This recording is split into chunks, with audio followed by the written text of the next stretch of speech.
sekarang kita lihat untuk penulisan triple sebelumnya, kita bisa tulis seperti ini secara lengkap ya, menggunakan notation Sri. Ya. HTTP Presiden RI QID people SBY. Di sini saya hilangkan .html karena untuk memberikan penamaan yang bagus ya. Karena ini tidak harus merupakan URL yang lengkap, harus ada HTML atau PHP dan seterusnya. Cukup menggunakan identitas nama yang unik sudah cukup ya. Seperti ini sebagai URI. Sebagai contohnya ya, kalau kita buat identitas dari SBY misalnya seperti ini, kemudian predikatnya adalah lokasi seperti ini, dan juga objeknya adalah Istana Negara. Saya hapus juga yang .html-nya ya, untuk menyingkat statement ini. Ini adalah penulisan menggunakan notation tree yang tampak sekali cukup panjang dan terlalu verbose ya. Sehingga kalau kita memiliki banyak triple dalam notation tree, jadi akan terlalu banyak teks dan ukuran file nanti yang harus dibuat. Nah, ini bisa kita sederhanakan menggunakan prefix yang di atas. Akhirnya triple ini bisa menjadi seperti ini. Jadi cukup kita tulis prefixnya, kemudian bagian nama di belakang untuk subjek, demikian juga untuk yang predikat dan objek, dan diakhiri dengan titik. Nah, jadi di sini kita lihat bahwa baik subjek, predikat, objek memiliki prefix, kecuali ya yang objek boleh tidak memiliki prefix jika kita ingin menulis nama, misalnya string. Susilo Bambang Yudhoyono bukan sebuah URI, tapi ini adalah sebuah string ya, bukan resource tapi string.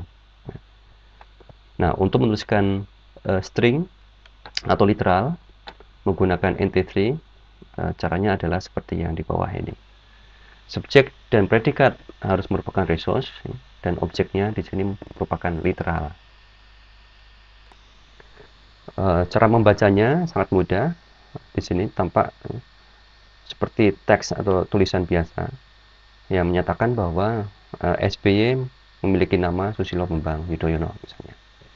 Nah, di sini Anda bisa lihat notation tree memang dibuat dan didesain salah satunya untuk memudahkan manusia membaca. Selain ini bisa dibaca oleh komputer, dipahami oleh komputer, tapi juga lebih mudah dipahami oleh manusia karena mengikuti struktur seperti kita menulis kalimat pada umumnya. Jadi ini adalah contoh dua penulisan menggunakan notation tree yang sudah kita bahas. Ya, sebelumnya sudah saya singgung tentang directed graph.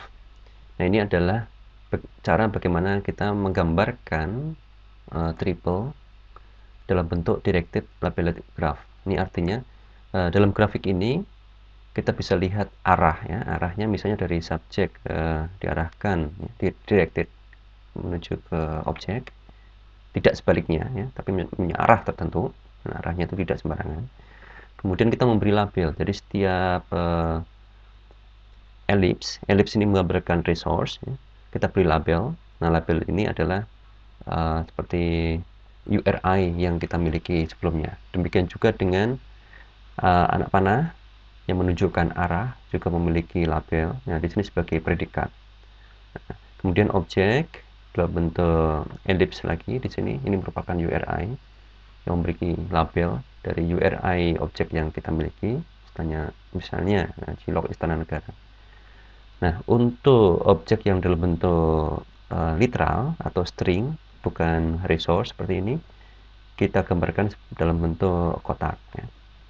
Nah, tetap yang menjadi predikat adalah sebuah resource yang memiliki URI seperti ini.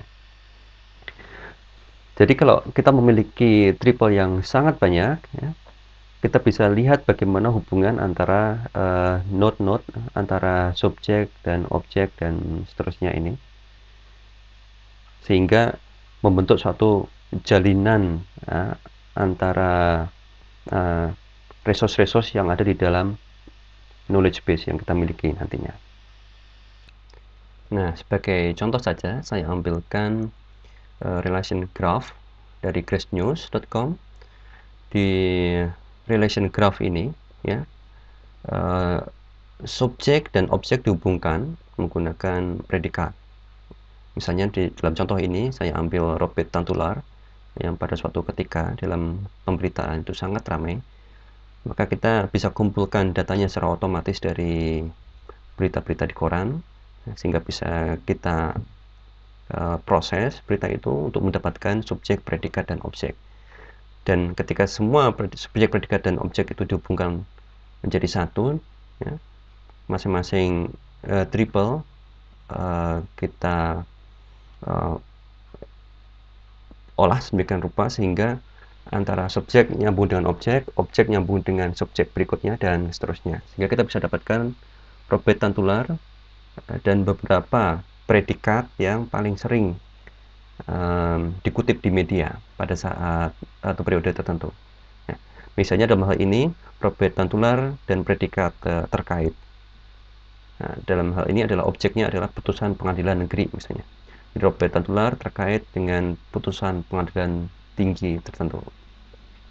Nah, ini juga misalnya Robert Tantular akan diperiksa oleh Komisi Pemberantasan Korupsi. Dan di sini kita lihat Robert Tantular dijerat ada dua objek yang bisa kita temukan dalam berita itu, misalnya hukuman 4 tahun penjara dan dijerat dalam kasus pencucian uang di Bank Senturi misalnya. Nah, dan ini salah satu contoh lain lagi adalah Robert Tantular menunggu KSKK. Nah,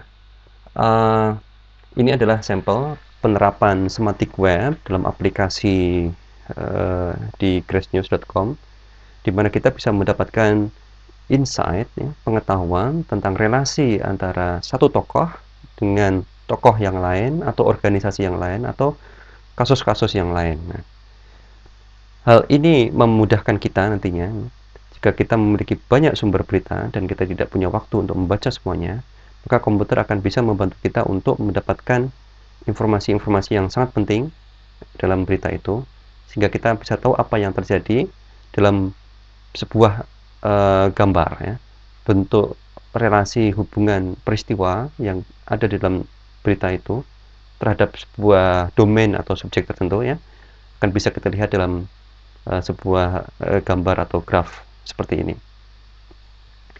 Oke, baik, saya kira untuk video tentang RDF udah saya cukupkan sampai di sini, ya. Anda udah belajar tentang apa itu RDF, bagaimana membuat RDF, dan bagaimana menuliskan RDF dalam format RDF XML dan RDF dan notation free. Nah, dan Anda juga sekarang bisa melihat bagaimana triple ya, dalam RDF itu jika dihubungkan menjadi satu akan menjadi informasi yang sangat menarik karena akan membangun relasi antar resource yang saling berhubungan. Oke, terima kasih dan kita bertemu di video selanjutnya.